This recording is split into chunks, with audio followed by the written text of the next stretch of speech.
All right, the game is VOC, or VOC, standing for, I guess, Dutch under the Dutch East Indies Company.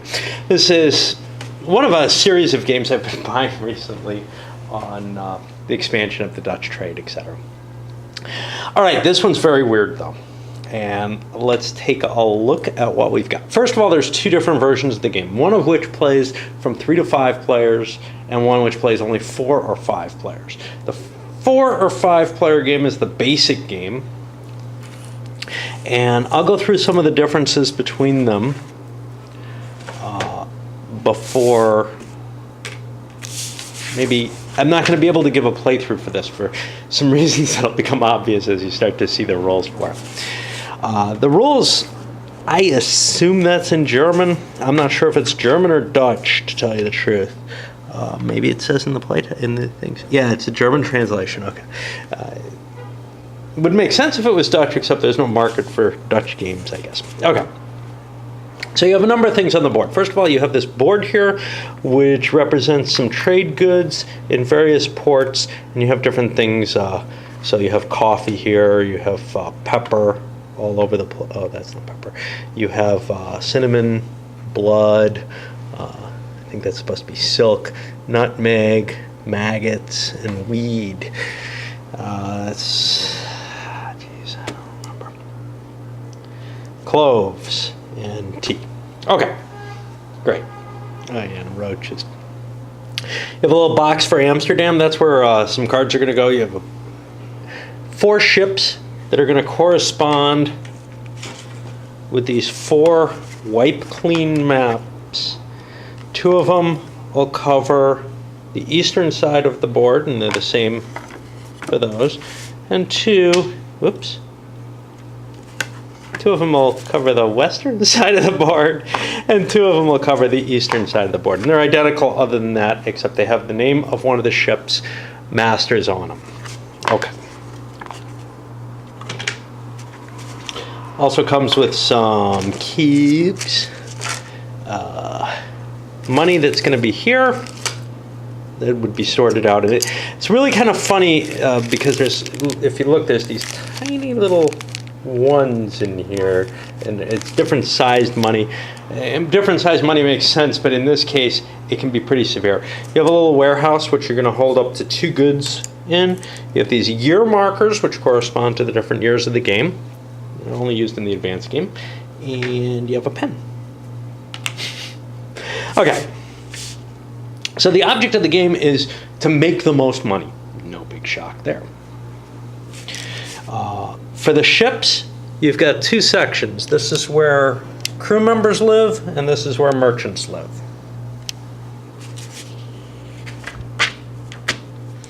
You have these trade cards, which have a number of different values on them. This is going to be the number of that commodity that you have to deliver, an amount of money maximum that you can make off of it, and a potential penalty in the advanced game from it. Now, when I say maximum, that maximum actually only applies to the basic game. There's some significant differences between the 2 games, and we'll go through those. All right. So in the basic game, you start off, you pick a color, and you're going to get cubes in all the locations of that color. So green would get these, and blue is the optional color. If you're only playing with 4 players, you replace blue with the other half of the color that they're in. Every time a ship of that, every time that ship goes forward, it's going to be stocked with the same people on it, no matter what, in the basic game. What you're going to do when you play is a series of phases. First, you get new orders. In the new orders phase, you're going to be taking the top card from this and put it on the table next to any other cards there, and this becomes a contract. I think you have some at the beginning of the game. This becomes a contract that's available for play. I think you start off with 3 of them on the board, and then each turn you're going to get a new one to the right of that. If it fills up to 5, the last one gets thrown in the Amsterdam box, and those are going to be a penalty that all players have to face. Essentially, you're competing with the Amsterdam merchants. You're the Zeeland merchants. And in order to win the game, you have to beat not only all the other players, but also whatever total that Amsterdam ends up with. Okay, so that's the basic game's way of handling this. Things change again in the advanced game. And then you don't worry about claiming these orders in the basic game. If it's one of these spaces with this on it, it's a scurvy turn. And that means all ships that are out at sea lose the leftmost cube off their merchants, okay, so, or off their sailors. If you run out of sailors completely on a ship, the ship sinks, and it and everything on board it is destroyed, and then you can send it back out again with a new crew on the next turn. So there'd be, you know, a horde of different sailors on board, and maybe some merchants, and you drop the one on the left off the board, and now somebody new is the lead sailor. The lead sailor is always going to be the leftmost. The lead merchant's always the leftmost. Then you get to make investments. Okay. During the investments phase, if a ship has been sunk, you replenish the crew, both merchants and sailors on it. And you wipe clean this chart, which is going to have been drawn on to chart the sailing abilities. And once you refit a ship to set it out for sale, it still has to wait a turn. So it takes one turn of cycling to come back. Now that, again, is the basic game. It changes in the advanced. Okay, so now each ship in turn, A, B, C, and D, gets to sail where it is. And the way you do this, I may need to use the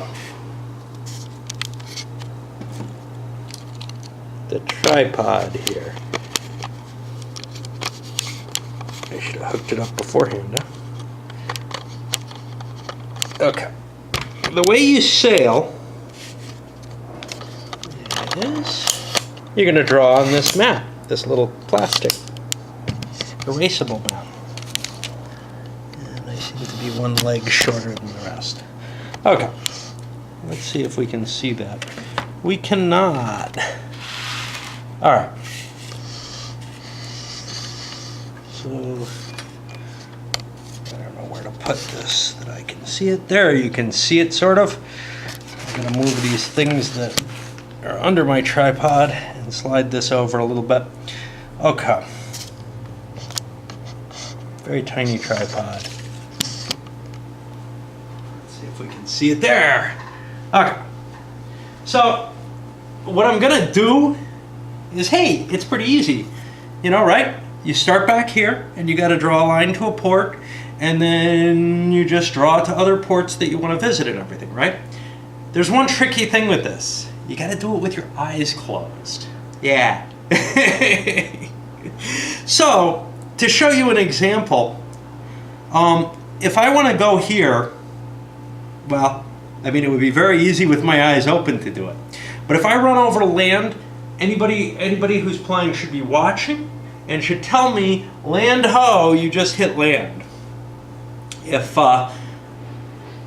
otherwise, what I do is I simply draw a line with my eyes closed during the whole time. If I enter a red circle, yeah, I don't know whether I did or not. So I can call out, hey, I'm buying, I'm at a port, I'm buying.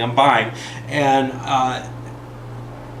everybody can say, yeah, you're in the port, or no, you're not. And you can see it's pretty hard to actually get in there. So other people are allowed to help you. If they have sailors, not merchants, sailors aboard the ship, for each sailor they have aboard the ship, they can call out one word. Okay? And those words are north, south, east, west, and stop. Those are their only legitimate words, other than land ho, which is telling you you've just fucked up and run it over the land. So what I'm going to show you, and it's really hard to see, is how this sailing kind of looks. So I will glare at the map and try to see, and I'm going to try to get up near Bengal. I don't expect to get there all in one turn. And I close my eyes. Well, let me look for a little bit. I close my eyes, and this is actually the easiest thing to sail to. I know I'm close. Yeah, my eyes are still closed. I think I can go a little this way and up a little, and I'm going to stop there. Oops. Well, as you can see, I accidentally ran over some land. Normally, I can usually get to about here. What happens when you run over land, well, you erase the rest of it.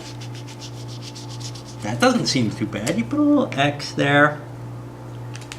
And now, over here, the leftmost sailor dies. Now the person who does the drawing is the person with that leftmost sailor. And remember, once all the sailors go away, and scurvy can kill them too, a player is gone from the board. So now, this turn's movement would be done because my eyes have been opened. If I sail into a port and I open my eyes while I'm conducting the sails, or if I come close to one and I stop and I open my eyes, my turn's done, and that ship isn't going to go any further that turn. But in this case, let's say I've done this move, and now the blue player who's next on the line wants to sail into Bengali. So he can he can't like leave his fingers here, I don't think. That would kind of be cheating. But he can kind of place here, study it very close, and then close his eyes. I'm stopping. Okay. So I made it, you can see the pen didn't draw very well, but I made it to here.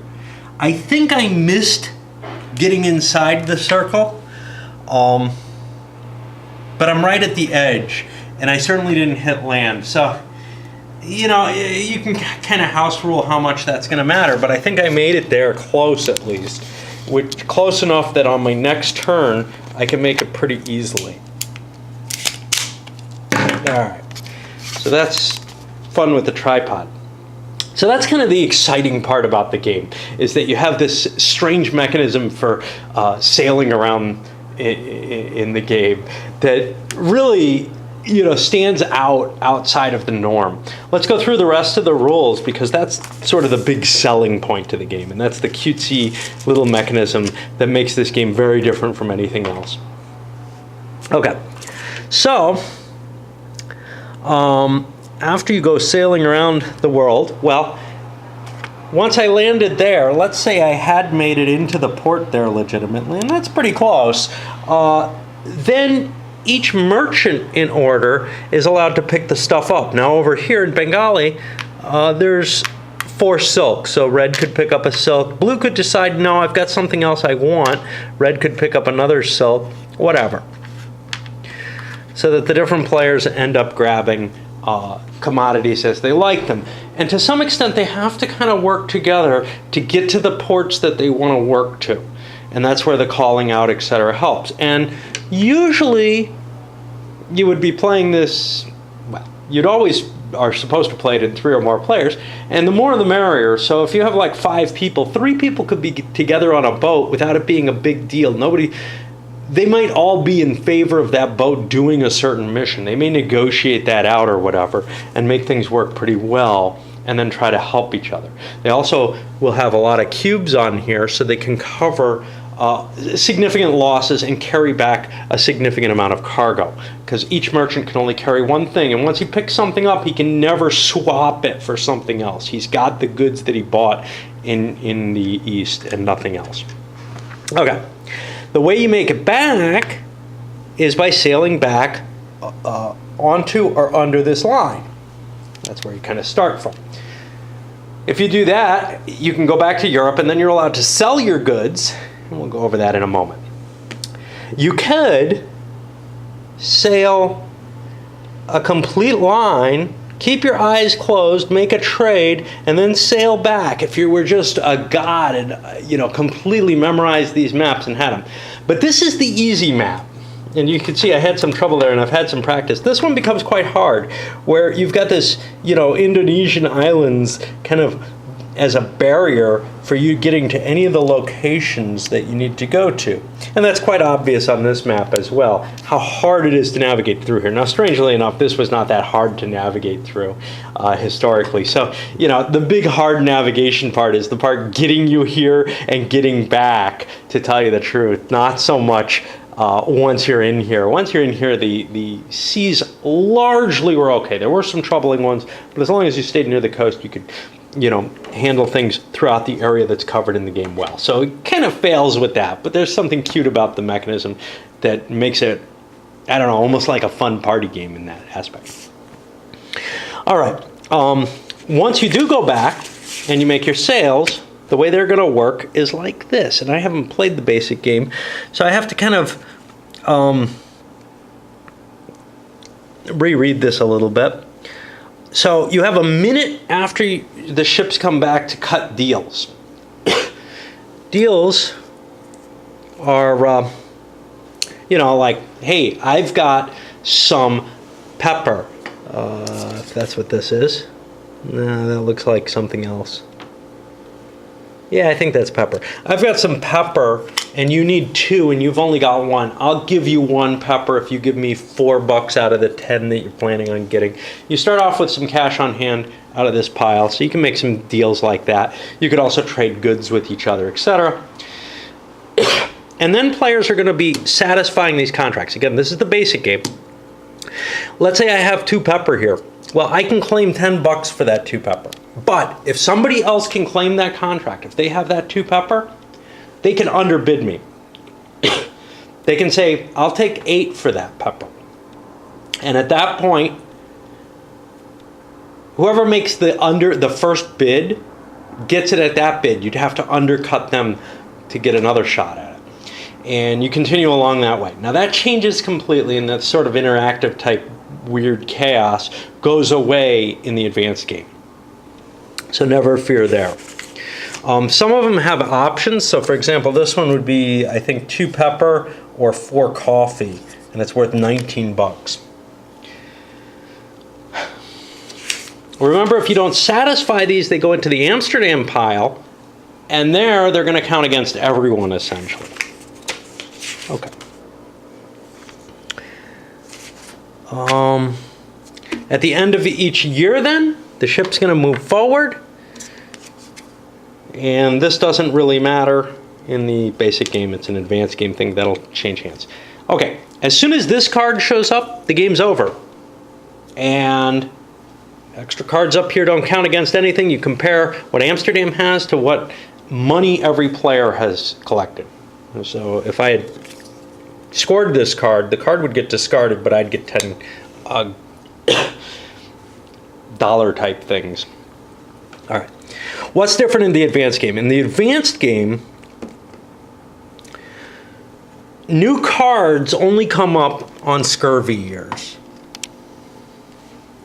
And only 3 of them come up on each scurvy year. So you get the same number of cards. Here it's 1 card each turn. Here it's going to be 3 cards piling up at once. The first thing that happens, though, is before new cards are placed, any cards that no one has claimed go into the Amsterdam pile. Whoa, that sounds nasty. What do you mean claimed? Okay, claim doesn't mean that you made the contract. Claim means you've put a cube on it and a year that you plan on delivering that contract. Okay? We'll get to that in a moment. But you don't have to, you know, resolve all those contracts in just 3 years, which would be really, really tough, actually. However, as they pile up, you either have to spend cubes on reserving other contracts, or you have to let some go to Amsterdam. Scurvy is going to work the same way. All ships that are active in the Far East are going, whether they're in a port or whatever, they're going to lose a cube off the front of the line. Investments works totally different, though. Remember, investments on the other one was just this automated process where a ship gets filled up.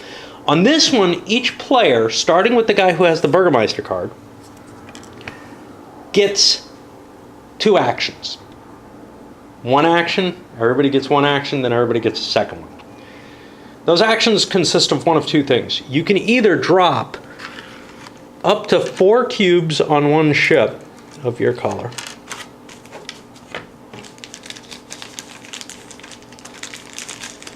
so say I'm blue, I could take 4 cubes, and I've got to put them on the 1 spaces before I put them on the 2 spaces before I put them on the 3 spaces, and I could fill up that ship. Now, because I've got to put them on the 1s before I put them on the 2s, I've actually got to take merchants before I take more sailors, for whatever value that is. So I'm populating that ship for a possible move into the Far East. And I don't know who gets to determine whether or not it goes to the Far East or if it automatically goes if it's got sailors. We just tended to send them out if they had sailors, but only having 2 sailors on it kind of sucks. You want to make sure you get 2 sets of cubes. Now you have 2 actions, so you could put 8 cubes on a ship, but you only have 10 cubes to begin with.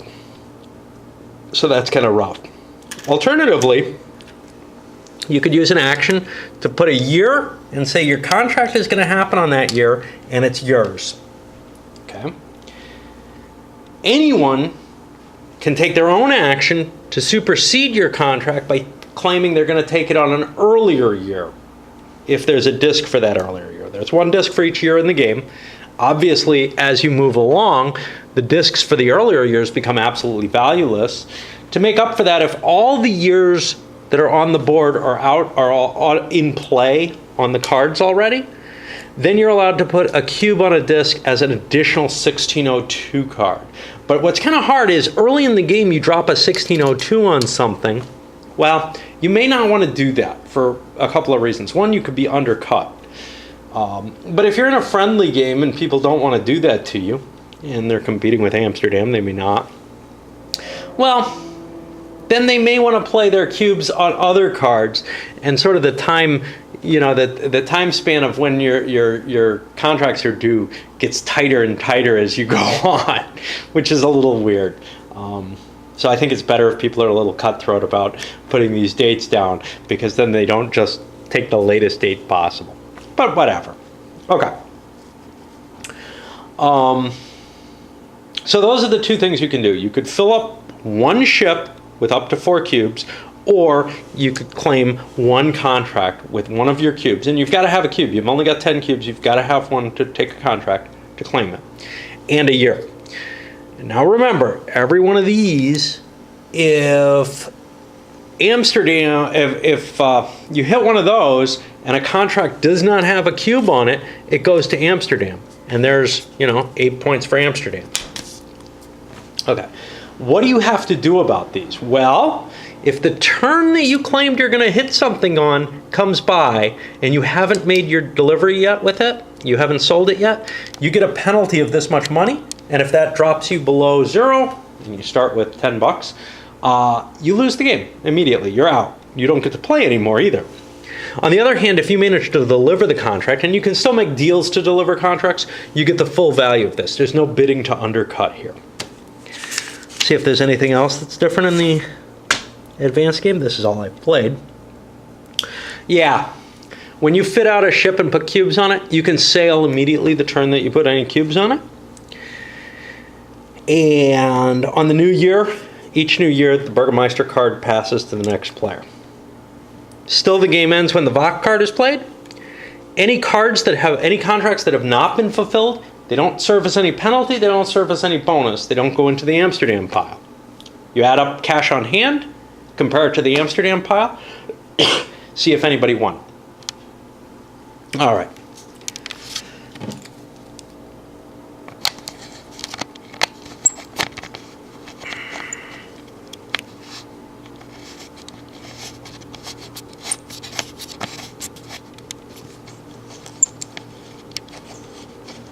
Let's see if I can.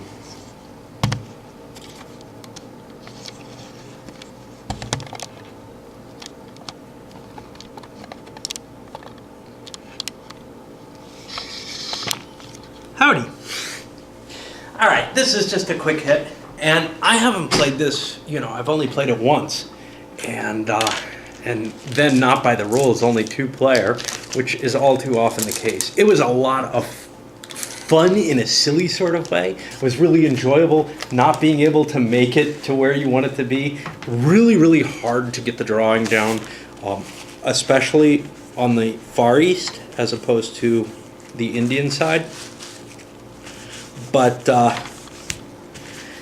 sort of a silly party game type atmosphere to it, mixed in with something that's got kind of this economic game that does have some strategy to it. But for the most part, it's really just a vehicle to drive that that mechanic of being able to draw on the map, for whatever that comes to. And if you don't like drawing on the map and you don't like the silliness that might be involved in that, you're just not going to like this game. On the other hand, if you do like that and get a kick out of it, the rest of the game doesn't matter too much. It's like something like Pictionary, where, there's this funny hard task to complete as part of the dexterity aspect of the game or whatever, because people like calling things that. And, that's really where the charm lies in it. The actual framework of the game, well, it's better than a game of quarters by far. It's not a bad game in terms of the strategy, etc. you have, but if you're not able to handle the mechanical side of it, and I would suspect most people aren't, but I mean, look, it's like passing a sobriety test. It's just really hard, even if you are sober. No, it's a really tough job. I'm not too bad about this one. If I focus really hard, I can usually do pretty well on this map. But this map, man, it's almost impossible to weave your way through these islands. And sometimes you just look and you're like, oh my God, I can't believe I made it through there. But that's where the fun is, really. It's this whole, wow, this is like, this weird activity in the midst of what should just be what you think is going to be some kind of strategy game. It's not. It's more of a party game, but a party game with a little bit of a different twist to it, in the sense that there is strategy and it's not just the silliness and competition. It's a little bit of skill is involved in some of the decisions that you get to make. As to who you want to partner with, because some people screw you over, that's not really skill, but there's some diplomacy aspect to it. And, well, you can also screw people over with the things you tell them. So, you could say north and try to get them to run into a land or something if you're on board their ship. Now, of course, you've got a cost in that case, but at the very least, maybe you're just trying to get rid of their captain. Maybe they're good, and you want to knock them off the ship and take over yourself because your merchants need to get their stuff. I don't know. Anyway, it was fun. It was kind of silly, and definitely something I could see playing again. For 2 players, I think it would be possible to do it with 2 sets of merchants, 20 cubes, and 2 sets of actions each turn, so that you've got 4 different actions that you can take. And allow them to cooperate however much they like. Maybe just make them one big merchant house. But the goal is to compete with Amsterdam. The problem that I had was, in 2, there's just not enough. There's 2 things. There's not enough merchants on board the ship, or not enough sailors aboard the ships, for them to sort of handle the disasters that come from bad drawing ability. Although I could see very good drawers. Like, if you could really get the drawing down, you could do this in 2. The second part is, and the second part is also connected to that, because if you can't get your deliveries home, you're not going to make this, is being able to have enough cubes to claim most of the contracts, so that you can actually prevent them from going into Amsterdam's hands. Now, obviously, you don't want to claim contracts. Well, maybe not obviously. You don't want to claim contracts that you can't possibly make unless you claim them late in the game, because the game ends on that VOC card, which means chances are there's 7 cards, 6 years there. Chances are maybe 3 years you're not going to hit, which means you're able to take a few long-term contracts on things you will never plan on delivering. because the game's just not going to last that long. Now, it doesn't hurt you to have those. You could deliver them early and still score them if circumstances arise that work for you. But if they don't, you can tie up some contracts and keep them from penalizing everyone by going to Amsterdam.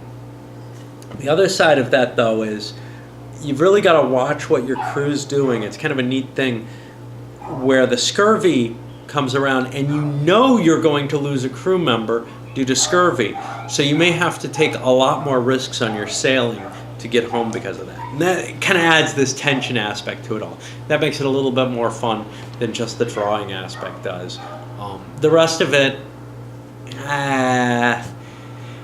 see, the thing is, there's pressure, but the other pressure, other than your crew dying, it doesn't seem immediate enough to really fit correctly with that kind of party-like flavor of the drawing. You know, like the pressure of, ooh, we have to beat Amsterdam, you know, and there are a lot of contracts out there. That seems to fit more into a Republic of Rome type game than something like this. And it's just tough to really feel, you know, compelled to do something about that in the same way, even though you do something about that. And it will force greater risks and missions maybe that you wouldn't want to take that then are coming too soon, and you have to turn them over just to prevent Amsterdam from getting. Anyway, I hope you saw enough that you can kind of get an idea of whether or not this would be fun. It's a wacky game, but I think it's kind of cool, actually.